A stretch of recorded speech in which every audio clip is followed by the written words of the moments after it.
Hey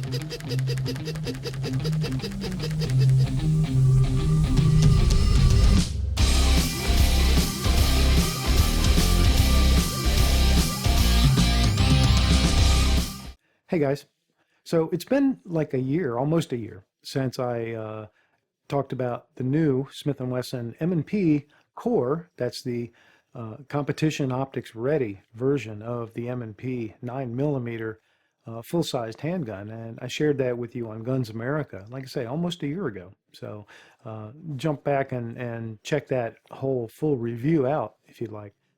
But not everybody who reads the articles I write for Guns America, watches the videos I do for them, watches my channel, and vice versa. Not everybody who watches my channel is really following the information on Guns America. So I thought I needed to bring something to this channel on this gun.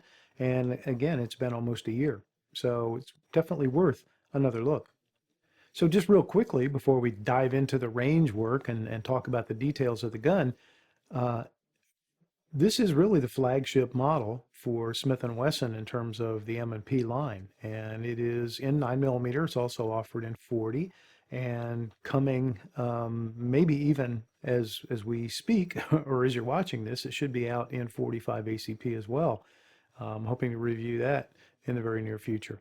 But that core package from the Performance Center is really the flagship model in each of the calibers that it's offered in.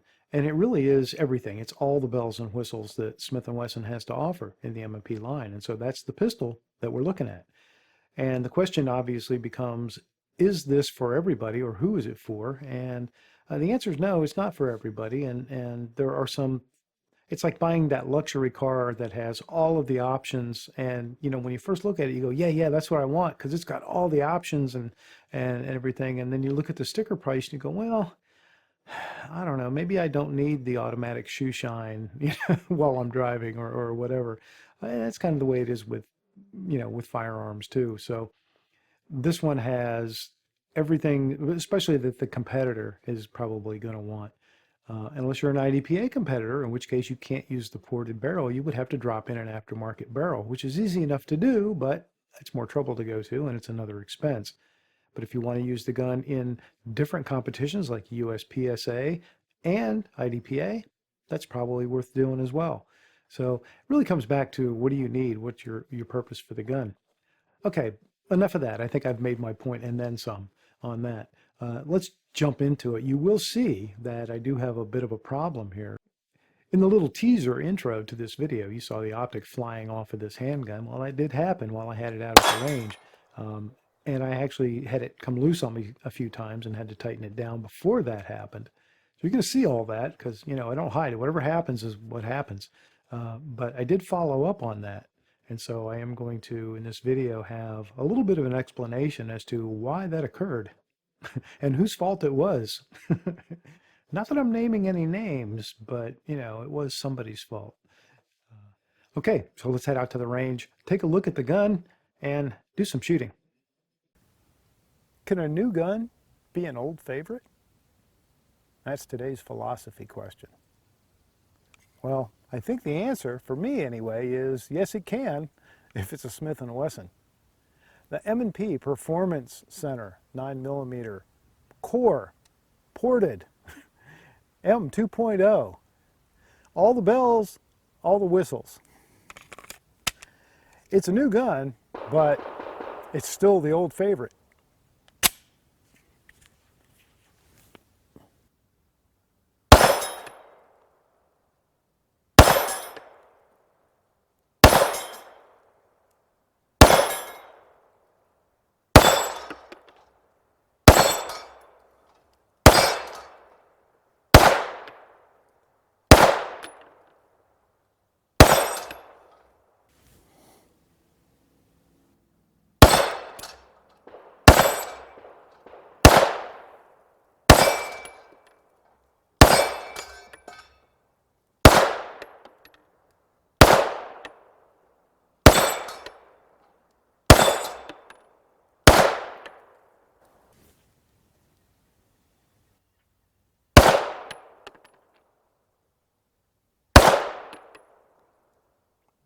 Am I low?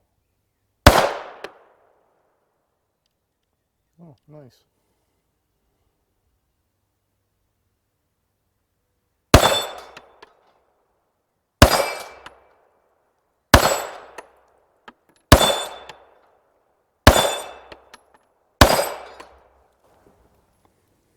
So halfway through that session, and I still have a few rounds left, I'm not sure how many, but halfway through that session, my holosun just decided that didn't want to work anymore. It quit.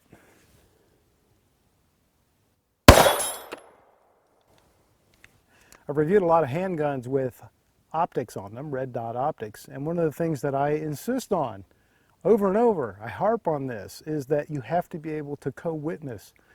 And people go, well, gee, why? Well, because this holosun just quit. It just up and quit. And I don't think it was because the battery died, because it was nice and bright 1 second and completely not there the next. But I can co-witness my sights through the window of the holosun so I can keep on shooting. If that wasn't the case, I'd be done. That's why co-witnessing is important. Boys and girls,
quick follow-up on the Holosun. While I was reloading my magazines, I checked it out, and one of the things I suspected was true, and that is it had come a bit loose on its mounting plate. So I needed to torque it back down again, which I did, and that reconnected the battery. Basically, I think the battery just became unseated, or not tight enough to be connected good. So that's why it went out. So that was a user issue, not a Holosun issue, just for those of you playing along at home. And while I was doing that, I took the opportunity to tweak it just a little bit, and it should have an even better zero. So back at it, with the Holosun now glowing a nice bright red for me.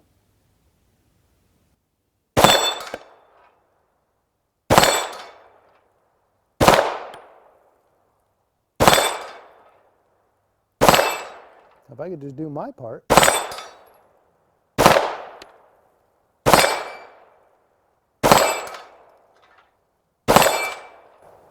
Ah, man. Magazines will hold 17, and that extended one I think will hold like 400. But I'm only loading them to 10 because it helps me keep a little bit better discipline as a shooter. But it's a shame when, I think there's 6 positions, maybe 8 on that falling tree. I'll have to count next time, but I shouldn't leave it standing with 10 rounds. That's my point. All right, let's see if we can count on this one.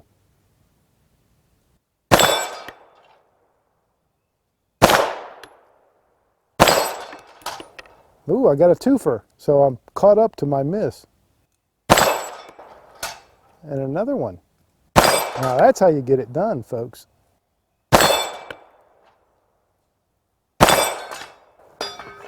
Still didn't really answer the question though, did it? All right, let's go back to that middle guy. I like him. That's that new mini vital zone target for me. Oh, very nice. I love that little target. And while I'm talking about the targets, they are all TA targets. They are provided to the channel by the good folks at TA Targets. I don't make any money, but they do provide me with targets, which is really sweet. So that's why I do put the disclaimer, and you may have seen at the bottom of the video, paid promotion or whatever. Well, I disclaim that because those targets have value. They provide them to the channel at no cost. I consider that a form of payment. Other than that, there is no kind of cash or incentive that changes hands. If you buy targets using my discount code, I don't make any money, but you save 10%. So definitely use my discount code.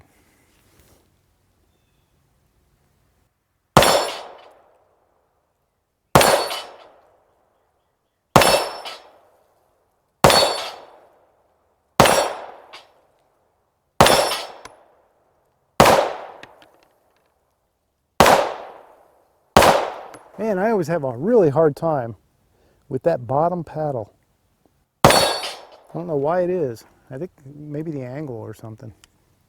Or maybe I suck. Maybe that's it.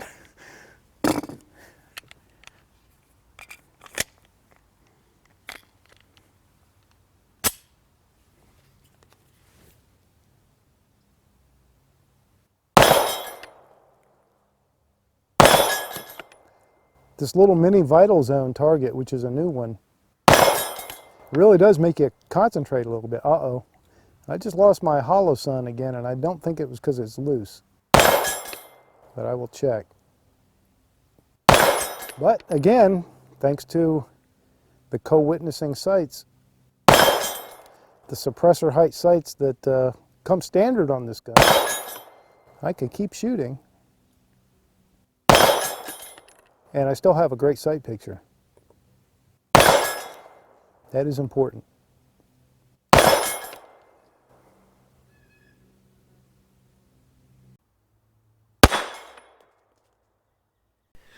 Damn it, Jim, I'm a doctor, not a optic tightener downer.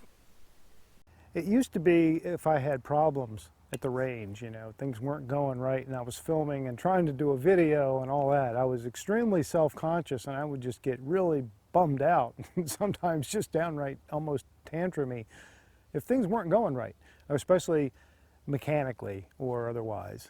But I've actually started to realize that depending on how, what we mean by not going right, we certainly don't want any safety issues under any circumstances.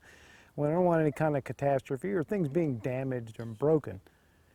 That aside, having a little bit of problem here and there, having to deal with some adversity or something I didn't expect, sometimes adds something, I think, to the video. It gives me something to talk about that's a little bit more interesting, and that is real life stuff that I may encounter again, stuff that you may encounter, and things like that. So the topic today that came up that wasn't planned by any means was the Optic. Just the fact that it was not tight enough and I couldn't get it to stay tight. It had thread sealer on it initially, and I didn't search deep enough in the bag to find out if I had any with me, but I torqued it down a couple of times and it just would not stay. So that's a problem I need to look into, and I need to try and get to the bottom and the root cause of that. But what that reaffirmed for me is that it is so important to have sites that you can use to co-witness. When your optic goes down, and it may go down for a lot of reasons, lots of reasons, if you've still got a clear pane of glass in it that you can see through and you've got co-witnessing sites, you don't really have to skip a beat. You could just keep right on going. And that to me is huge.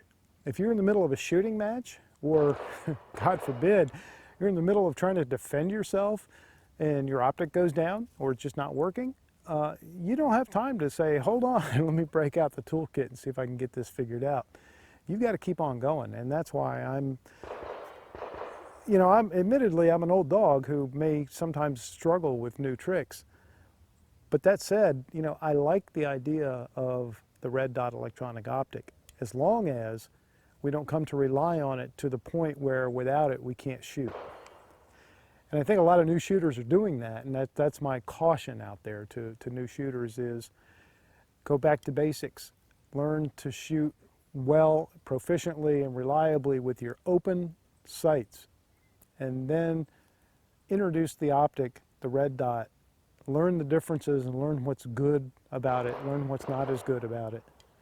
Sorry, I didn't mean to turn this into a lecture, and I hope it didn't come off that way, but it's just, you should talk about things when that topic comes up. And today, the topic definitely came up. So here I am with no sight, and I don't have the cover plate, didn't bring that with me. So I've got an exposed opening in the slide, and I've got, that to deal with, but the show must go on, right?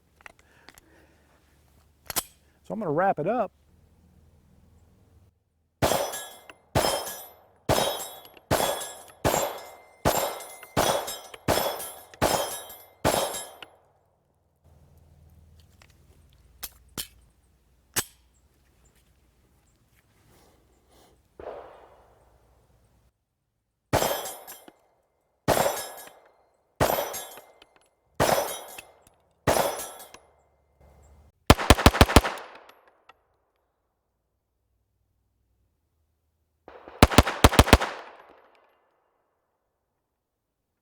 Okay, so I owe you guys a follow-up on the optic issue, the flying optic. So obviously it was already off the pistol. Now here's the amazing thing. You guys who ever have any kind of problem at all can identify with just how fortunate this was. I was able to find both screws. These screws are tiny, and I was actually able to find them both on the ground with like pine needles and leaves and dirt. So anyway, I recovered both screws. So I have the screw, I have the polymer adapter plate that is a Smith & Wesson part, and of course the Holosun optic. And I've got the screw down in there, see it? And I'm holding it down to make sure it's all the way down. And here, there, you can see that right there, right? So I think the main problem is that the screw is just simply not long enough. So I grabbed a couple of screws that I thought were correct and would do the job, and they just don't seem adequate. I mean, you got maybe a couple threads, if that, holding it, and you can see that they're a little shiny, so they've been worked a little hard. I probably even over tightened them in an effort to try and keep this thing from from walking loose like it was doing. So I'm going to do a couple things to take care of that. Number one, I'm going to find better screws that are more suited to it with probably at least twice that much meat hanging out. And I have also ordered the, I use fix-it sticks. If you're not familiar with those, I should share that with you sometime. But I use fix-it sticks that I keep in my range bag. And there is an available torque limiter for them, but I, up to this point, had not purchased one because they're fairly pricey, like $60.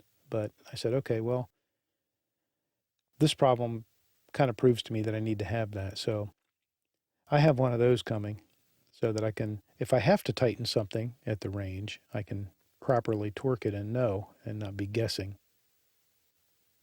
So that was the deal with the Optic. I'm sure that it's really just stupid user error with too short a screw.